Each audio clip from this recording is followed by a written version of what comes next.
नमस्कार, मैं रवीश कुमार। चलिए जानते हैं देश और दुनिया की तमाम बड़ी खबरें जो आपके लिए जरूरी है, लेकिन उससे पहले आप ये वीडियो को लाइक और चैनल को जरूर सब्सक्राइब करें और हमें ये जरूर बताएं कि ये खबर आप कहां से देख रहे हैं और वीडियो को पूरा देखें क्योंकि आगे खबरें एक से बढ़।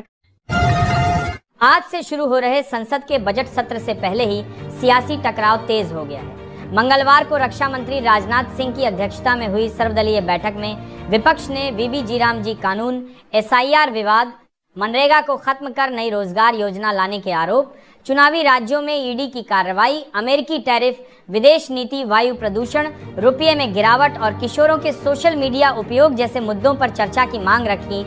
लेकिन सरकार ने यह कहते हुए इन पर दोबारा बहस से इनकार कर दिया कि इन विषयों पर पिछले सत्र में चर्चा हो चुकी है और अब गियर रिवर्स नहीं किया जा सकता। कांग्रेस सहित कई दलों ने सरकार पर अपना विधायी एजेंडा साझा न करने का आरोप लगाया, जिस पर संसदीय कार्य मंत्री किरेन रिजिजू ने कहा कि परंपरा के मुताबिक राष्ट्रपति के अभिभाषण के बाद ही एजेंडा साझा किया जाता है। राष्ट्रपति द्रौपदी मुर्मू के संयुक्त अभिभाषण के साथ सत्र की शुरुआत होगी और 1 फरवरी को आम बजट पेश किया जाएगा। पहला चरण 13 फरवरी तक और दूसरा चरण 9 मार्च से 2 अप्रैल तक चलेगा। वहीं जस्टिस यशवंत वर्मा के खिलाफ महाभियोग की मांग पर सरकार ने स्पष्ट किया कि लोकसभा अध्यक्ष द्वारा गठित 3 सदस्यीय जांच समिति की रिपोर्ट आने के बाद ही आगे की कार्रवाई तय होगी, इसलिए पहले चरण में इस मुद्दे पर प्रगति की संभावना कम है। फ्रांस की नेशनल असेंबली ने एक नया कानून मंजूर कर दिया है, जिसके तहत 15 साल से कम उम्र के बच्चों के लिए सोशल मीडिया प्लेटफॉर्म्स पर पूरी तरह प्रतिबंध लगाया जाएगा। यह कदम बच्चों की मानसिक स्वास्थ्य और सुरक्षा को ध्यान में रखते हुए उठाया गया है ताकि उन्हें ऑनलाइन हिंसा, बुलिंग और स्क्रीन समय के बुरे असर से बचाया जा सके। इस कानून में हाई स्कूलों, लाइसियों में मोबाइल फोन के उपयोग पर भी रोक का प्रस्ताव शामिल है। फ्रांसीसी राष्ट्रपति इमैनुएल मैक्रों ने कहा है कि यह कानून अगले स्कूल सत्र यानी सितंबर 2026 से लागू होना चाहिए और इसे जल्दी लागू कराने का अनुरोध किया है। अगर यह कानून पूरी तरह लागू हो जाता है तो फ्रांस ऑस्ट्रेलिया के बाद ऐसा करने वाला दूसरा देश होगा। कांग्रेस के पूर्व वरिष्ठ नेता और बिहार से 3 बार विधायक व 2 बार सांसद रहे शकील अहमद ने बड़ा दावा किया है कि उनकी जान को खतरा है। उन्होंने सोशल मीडिया प्लेटफॉर्म एक्स पर पोस्ट कर कहा कि कांग्रेस के राष्ट्रीय नेतृत्व ने उनके पटना और मधुबनी आवास पर हमले का आदेश दिया है, जिसकी जानकारी पार्टी के पुराने साथियों ने गुप्त रूप से दी है। शकील ने एक व्हाट्सएप चैट का स्क्रीनशॉट भी साझा किया, जिसमें राहुल गांधी के खिलाफ बोलने पर उन्हें मारने या उनके पुतले जलाने की बात कही गई है। उन्होंने सवाल उठाया कि क्या यह सब राहुल गांधी के आदेश के बिना हो सकता है।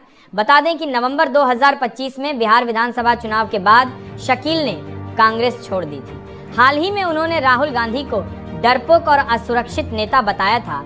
आरोप लगाया था कि राहुल केवल चापलूसी करने वाले युवा नेताओं को बढ़ावा देते हैं और पार्टी में आंतरिक लोकतंत्र नहीं है। इस बयान के बाद से विवाद बढ़ गया है और शकील को लगातार धमकियां मिलने का दावा कर रहे हैं। कांग्रेस के वरिष्ठ नेता राशिद अल्वी ने कहा कि लोकसभा में विपक्ष के नेता राहुल गांधी देश की जरूरत है।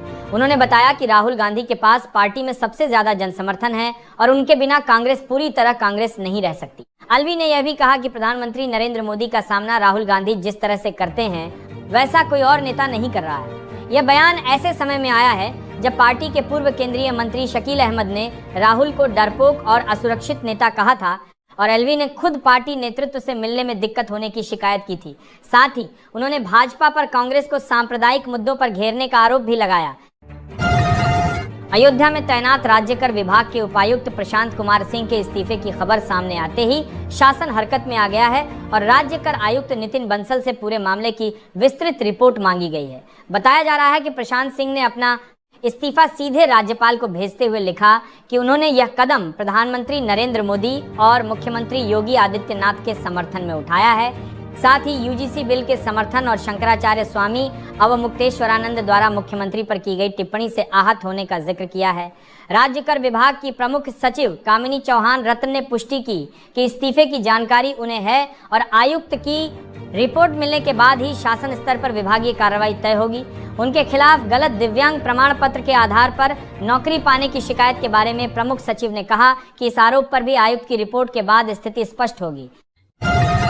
भारत यूरोपीय संघ शिखर सम्मेलन में प्रधानमंत्री नरेंद्र मोदी ने इस बैठक को दोनों पक्षों के रिश्तों में नए युग की शुरुआत बताया।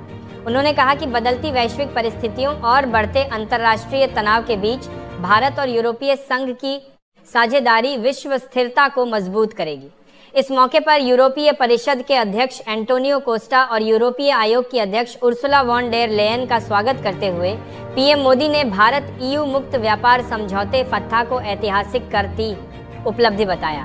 उन्होंने कहा कि इस समझौते से 2 अरब लोगों का बड़ा बाजार बनेगा, व्यापार और आपूर्ति श्रृंखलाएं मजबूत होंगी तथा भारतीय छात्रों, पेशेवरों और कामगारों के लिए यूरोप में नए अवसर खुलेंगे।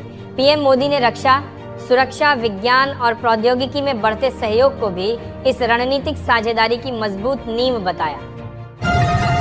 संयुक्त राष्ट्र में भारत के स्थायी प्रतिनिधि पार्थनेनी हरीश ने पाकिस्तान को जमकर लताड़ लगाई है।